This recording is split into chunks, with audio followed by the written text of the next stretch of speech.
Hello, my name is Jess, and I am here today with Rob, the founder and director of Assent Risk Management. And today we are talking about ISO 27001 2022 and the update that has just been released. So, Rob, how are you? Yeah, very well. Thank you, Jess. Good to speak to you. Fantastic. So let's get straight in there. The first question is, what has changed with ISO 27001 2022? Yeah, certainly. It's a big day for us in the industry. We've been waiting for this all year since the 27002 was updated in Feb of this year, 2022. What that standard did was updated the list of controls in the standard.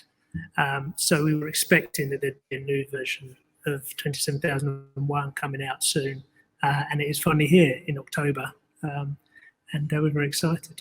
Wonderful. So what are these new requirements that have come out then? Yeah, so if we just take the controls first, this is in Annex A of the standard.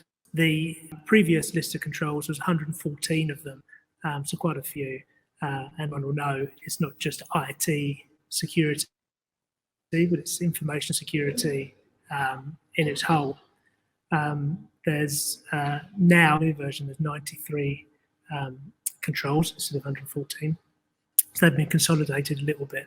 But it's also significant to say that the title of the standard has changed a little bit. So it's now includes information security, but also cyber security and privacy protection. So some of the controls are a bit more expanded. So there's some controls that have gone completely. There's some that are merged. 24 of them have been merged, and there's 11 new ones to look at. Brilliant. So how can existing clients move to the new standard? Yeah, so standards update all the time anyway, and they go through a review cycle. There's nothing unusual to that. Well, I think the first thing clients should do is look at what they're doing already and compare that against the new requirements. So that would be some kind of gap analysis or working with a consultant like we do at Assent. And we'll be able to tell you what's been changed and how you can adapt your system. So there's a bit of a process there.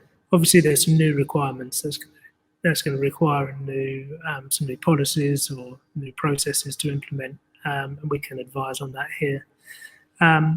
Once you've done that, I think the next thing to do is an internal audit, because then you can tell if these new things that you put in place are actually working and are actually going to do the job for you. So we'd go through that process. And then finally, it would be a case of engaging the certification body to come and do the transition. Now, we do think there's going to be a transition period. In other standards, that would be about 3 years.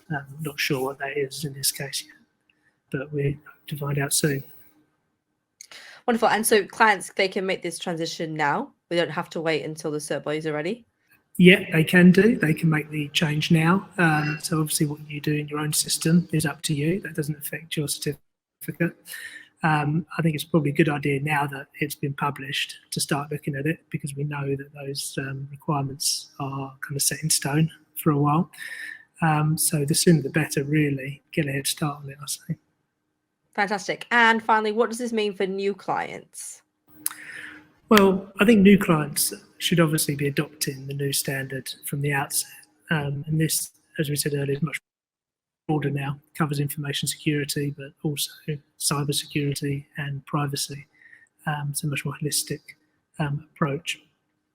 So really, just like any standard, go through the process either on your own or with a consultant like Assent. And there's a gap analysis process that we offer to start with that normally is the best way to start. But really reach out to us here and we can advise you. Fantastic. Well, thank you very much. It's a very exciting time. Lots of good stuff going on. So hopefully this gives everyone lots more information that they need. And as always, if you do need some more information on any of these standards, especially with the update, please contact Assent and we are more than happy to help you. So thank you, Rob. Thanks, Jess.